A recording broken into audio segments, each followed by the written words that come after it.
BA part second year की छात्राओं को आज हम रीतिकालीन काव्य की जो एक प्रसिद्ध काव्य धारा है रीति मुक्त काव्य।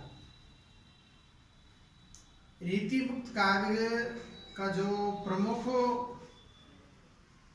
ध्येय था या उन्होंने रीति मुक्त कवियों ने जिस बात पर ज़्यादा जोर दिया था वो था प्रेम। तो आज हम छात्राओं को रीतिमुक्त काव्य की अंतश्चेतना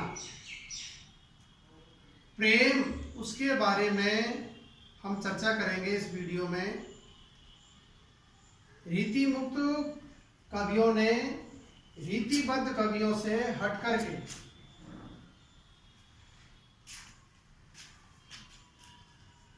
रीतिबद्ध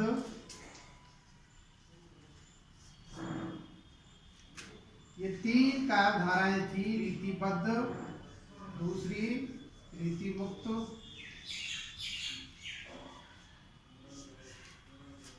और तीसरी रीति सिद्ध।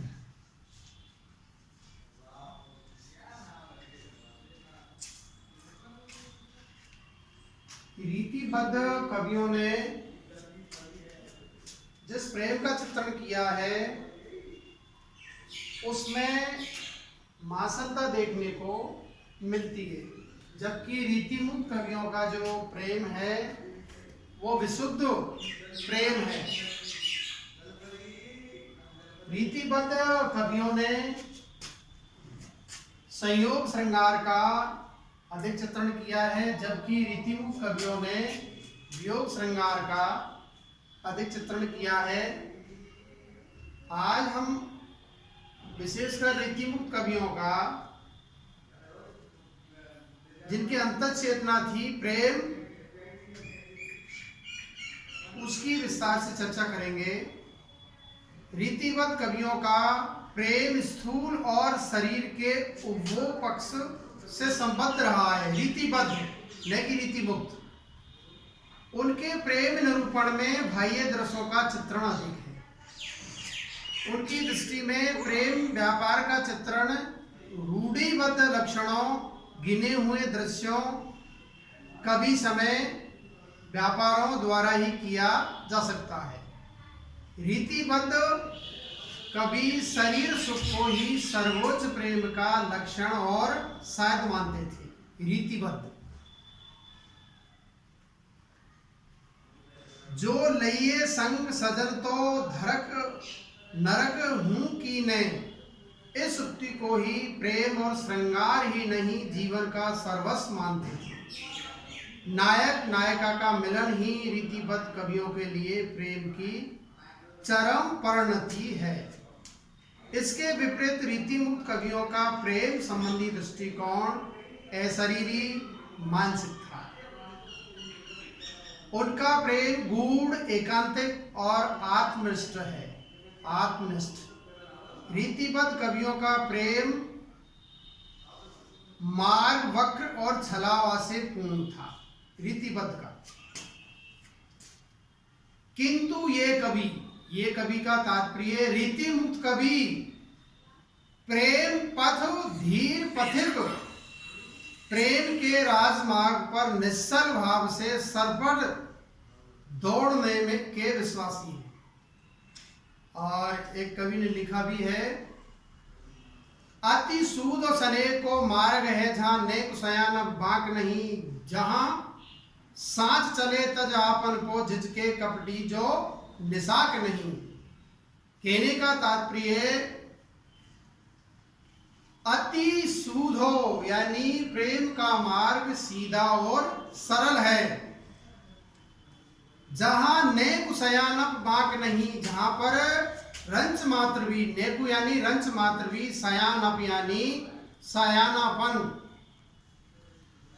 और वक्रता नहीं है, टेढ़ापन नहीं है।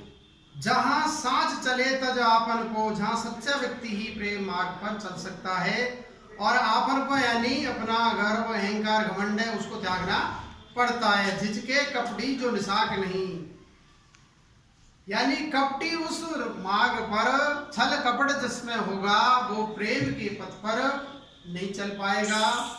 और जिसमें किसी तरह का छल कपट नहीं है, सहज और सरल हृदय का जो व्यक्ति है वो निश्चिंत होकर के प्रेम पथ पर चलेगा।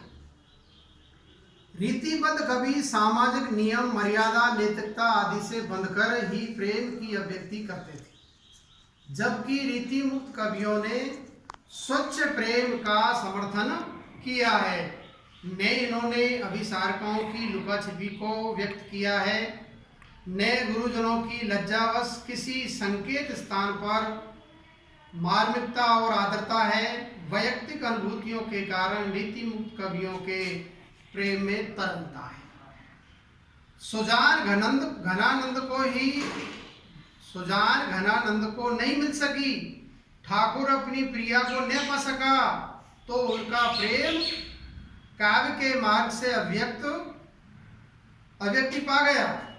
सुमित्रानंद पंथ की ये पंक्तियां रीति मुक्त कवियों के प्रेम स्रोत तथा काव्य उद्गम को प्रकट करती है। वियोगी होगा पहला कवि, आज से उपजा होगा गान, निकल कर आंखों से चुपचाप वही होगी कविता अनजान। रीति मुक्त कवियों का प्रेम शुद्ध हृदय की धारा है, शुद्ध हृदय की धारा है।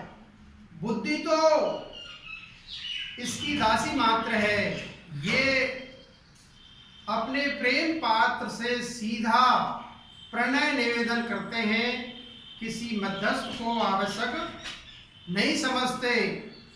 तुलसी का चातक प्रेम आदर्श कहा जाता है। प्रिया के वियोग में निरंतर पड़ना ही इनकी वीरता और साहस है। घनानंद अपने प्रेम के सामने मछली को कायल समझते हैं। हीन बहे जल मीन अधीन कहा कछु, मोह कुलानि समाने नीर सनई को। लाभ कलंक निराश है कायर त्यागत प्राणे। बोधा के लिए प्रेम का पंथ तलवार की धार पर चलने के समान है। ये प्रेम को पंथ कराल महातलवार की धार पे धावनो है। आगे हम अगले वीडियो में इसके बारे में चर्चा करेंगे। धन्यवाद।